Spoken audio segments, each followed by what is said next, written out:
Bulletin with a bizarre incident in Bungoma where a woman and her 3 daughters were this morning found dead in their home in Waleha village, that's in Bungoma County, following a night attack. Neighbors who discovered the bodies of the 4 early this morning raised the alarm. Police officers who arrived at the scene believe that the 4 were struck with blunt objects.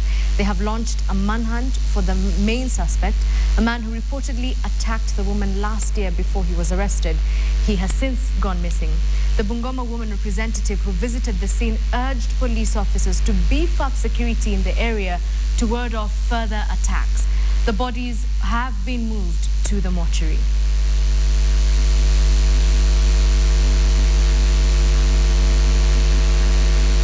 Elsewhere, human rights organizations want the government to follow the law as they carry out operations aimed at enhancing security and countering terrorism. The organizations, led by the Kenya National Commission on Human Rights, say government's operations may disenfranchise those affected.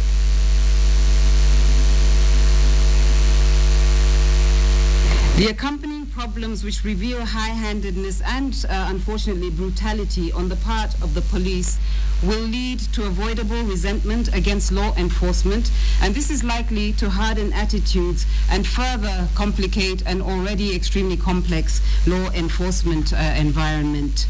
Therefore, going forward, we call on the government to do the following things. The government should take steps to bring a responsible and quick end to the operation going on at Kasarani stadiums and around the city and in other parts of the country. Allow independent monitors to observe what is going on at Kasarani as long as the operation continues. The government should also put in place measures that will independently investigate complaints arising from the Eastleigh operation. Now, a chief has been arrested in Narok South for allegedly allowing his 2 daughters and 2 of his neighbors to undergo female genital mutilation.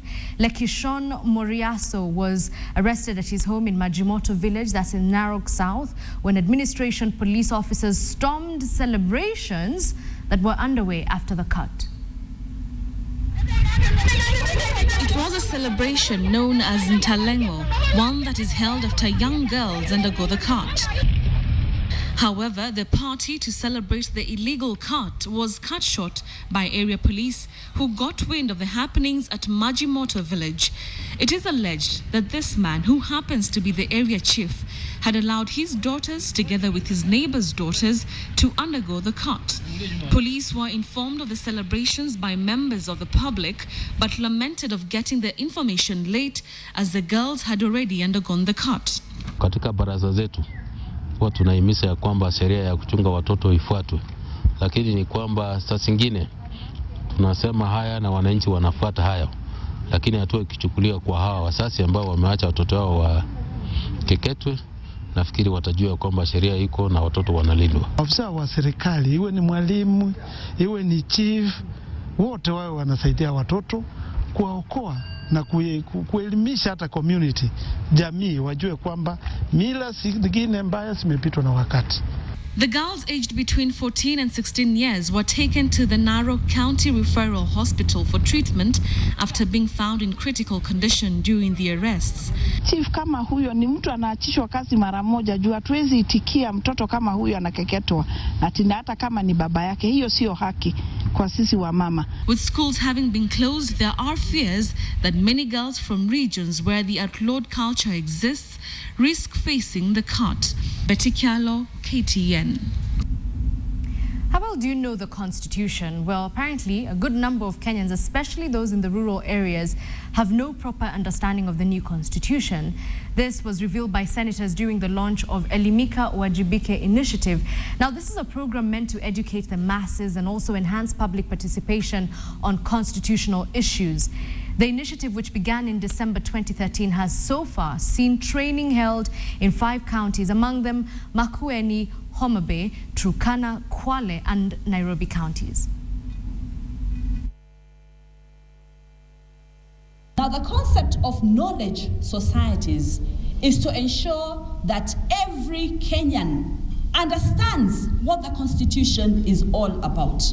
You will appreciate that many of us have read the Constitution, but there are certain details that are not well known yet within this republic and well known by various people. Kenyans to enjoy the very empowerment and the prosperity guaranteed by the constitutions, it calls for the existence of knowledge societies. In other words, our citizens must comprehend the contents of the Constitution. They must be able to interpret them competently, as well as come to terms with some of the challenges that are facing the implementation of that Constitution. Many people are looking at what is it? Are we devolving corruption to the counties? And of course, the counties will rebut and say, if the national statistics said 300 to 500 billion is wasted, you only gave them 210 anyway. These are the arguments. By the time we went to seek a new constitution under Agenda 4 items, we had lost our country. We are all looking forward to an opportunity when we can get our country back. And this new constitution gave us our country back. Now, several major roads in Machakos County are set to get an uplift after Governor Dr. Alfred Mutua commissioned the construction and rehabilitation of the roads in Mavoko town. The roads include the 4-kilometer Devki Pep Namanga Road, 1.5 kilometers Pep Shell Road, and 1 kilometer Mze Paunran along the Rhino Cement Road. The governor assured area residents that all roads in the town will be brought to bitumen standards and streetlights reinstated. The roads will cost approximately 103 million shillings and will take at least 9 months to complete. The town will also have its drainage systems improved with the construction of additional sewer lines.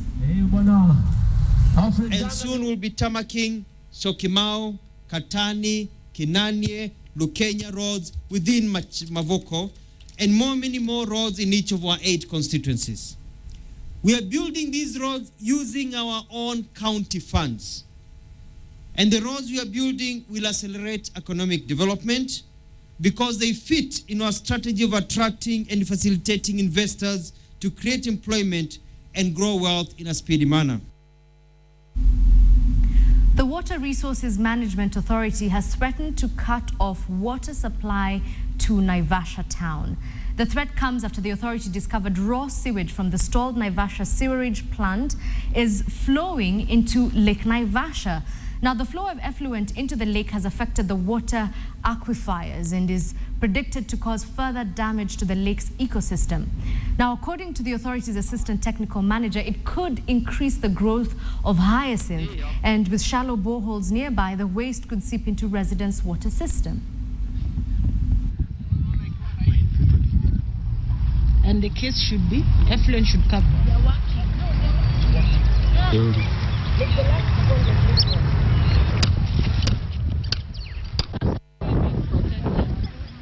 We have found out that, first of all, the treatment plant is not working. We found the pumping station was switched off. The manhole where it's supposed to be passing, the effluent passing into the manhole, the lake was diverted. It's not passing through the manhole. We found that the screenings are not being collected at the right point because the screening part is out of order completely. Squatters at a wheat farm in Uasin Gishu County yesterday held demonstrations protesting a reported sale of the farm that they have called home for decades. Now, they say that they were not considered in the sale transactions, and they now fear that the new owner will evict them. Terming it as an unfair move, the squatters marched to the residence of the farm owner, one Nirmal Singh Sindhu, demanding audience. However, Nirmal says that the farm originally hosted 30 families who were laborers at the farm. Families who he says he had already compensated in an agreement with local administrators. Nirmal also added that he has been patient enough to give the community first priority in purchasing the land despite massive interest from other investors.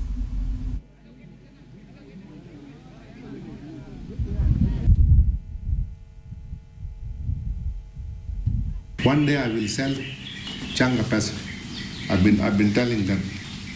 But hii watu wengi wanasania mimi na I'm not serious. Nimekuwa squatter kwa shamba hii kwa miaka 50. Na mapapu zetu walikuwa hapa. Tana papa zetu amekuwa hapa. Na tulishangaa juzi akisema shamba inaenda.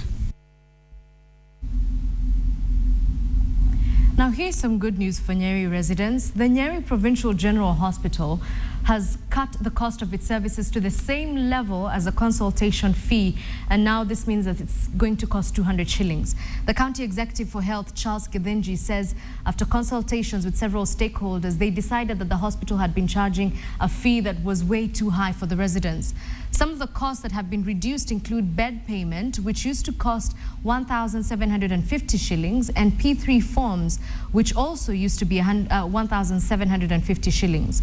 The hospital's medical superintendent, Silas Njoroge, says the hospital will soon be upscaled to a referral hospital. Charged separately in a very itemized manner. So for us to increase or reduce any charges, it was in consultation with the HMC, and that is what happened. But this was disbanded after the county government came in. Let's cross over to Taita now, where a row is simmering between ranchers and pastoralists over illegal grazing of camels in Taita Taveta County. The Mgeno Grazers Association have impounded over 60 camels in the last 3 days for illegally grazing in their ranch. The ranchers say that the herders break into the ranches at night and are causing a security concern. According to the chairperson of Mgeno Grazers, Donald Bogosa, the herders have been linked to poaching of elephants in the Taita Taveta ranches.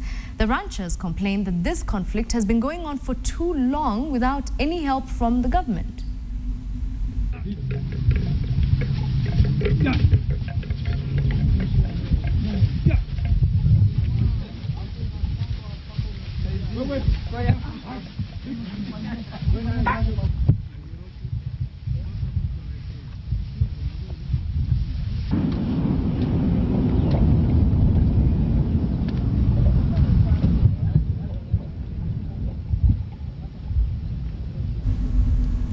If you missed this story by Mercy Kandia last evening, you're in luck, because here it is. He was once a renowned champion in the World Junior 3000 steeplechase races. But just as his reputation was beginning to rise, it was dimmed by alcoholism and what his family says was the influence of bad company. KTN's Mercy Kandia with the story of Raymond Yator, who hopes to regain his athletic stature.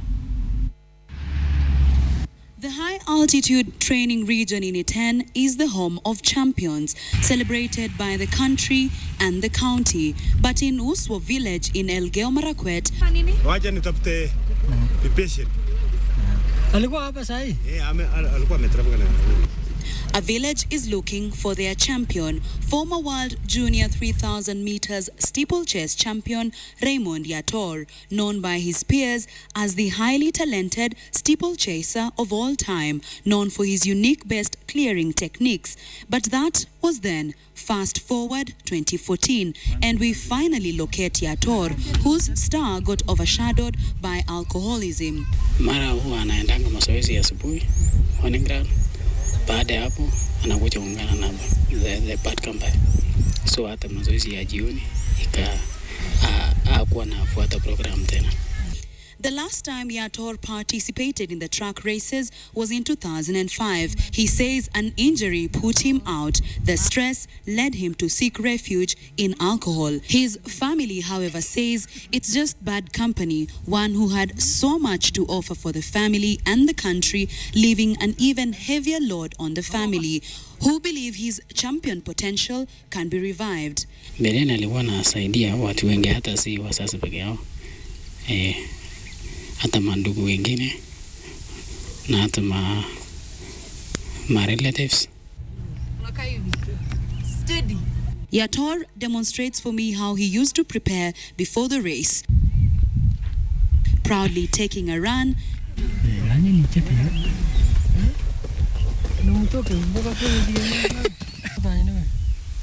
and a few warm-up exercises. Najiamini hata nitaweza kukimbilia Kenya bila najiamini. And at 33, Yator knows he has to push himself to achieve this.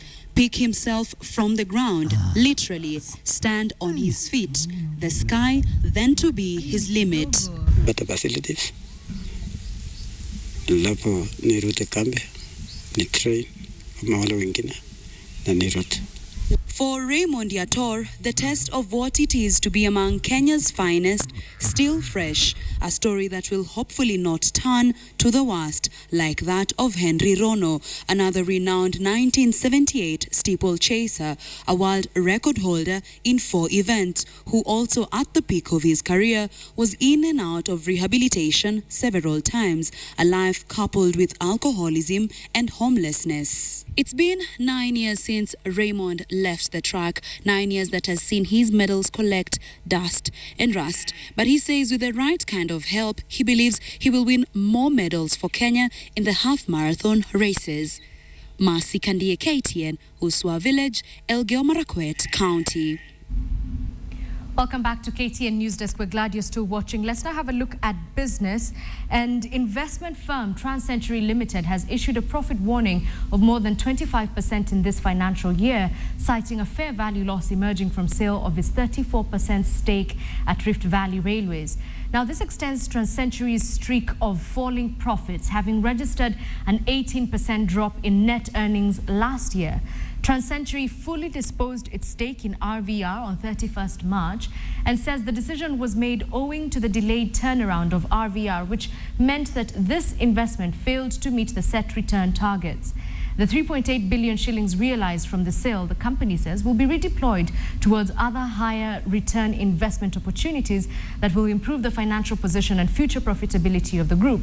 The firm expects both the power and engineering divisions to remain profitable, although overall group earnings will be impacted by the fair value loss at RVR.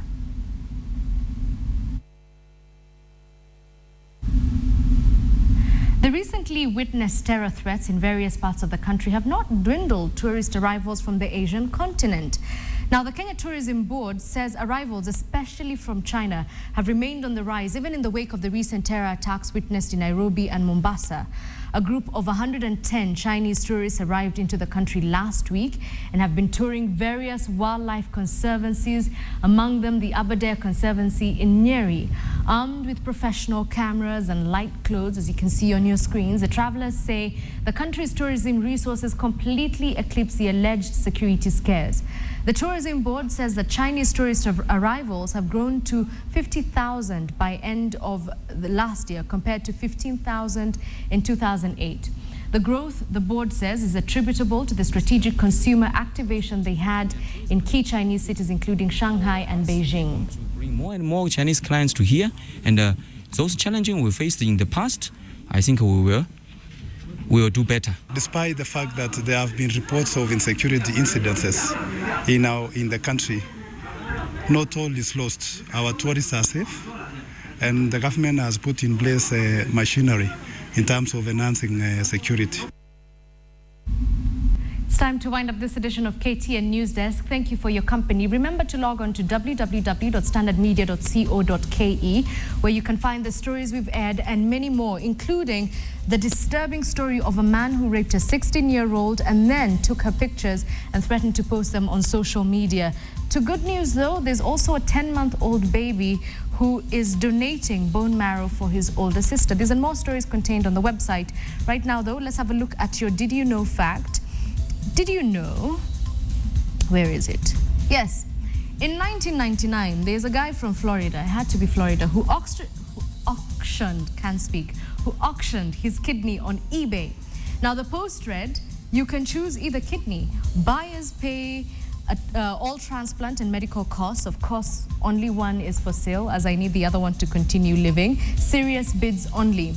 Now, the bid was so popular, it actually reached $5.7 million, and then eBay abruptly pulled it down. That's your Did You Know fact for today. My name is Idil Kimani. Enjoy the rest of your afternoon, and do stay with KTN for more news updates.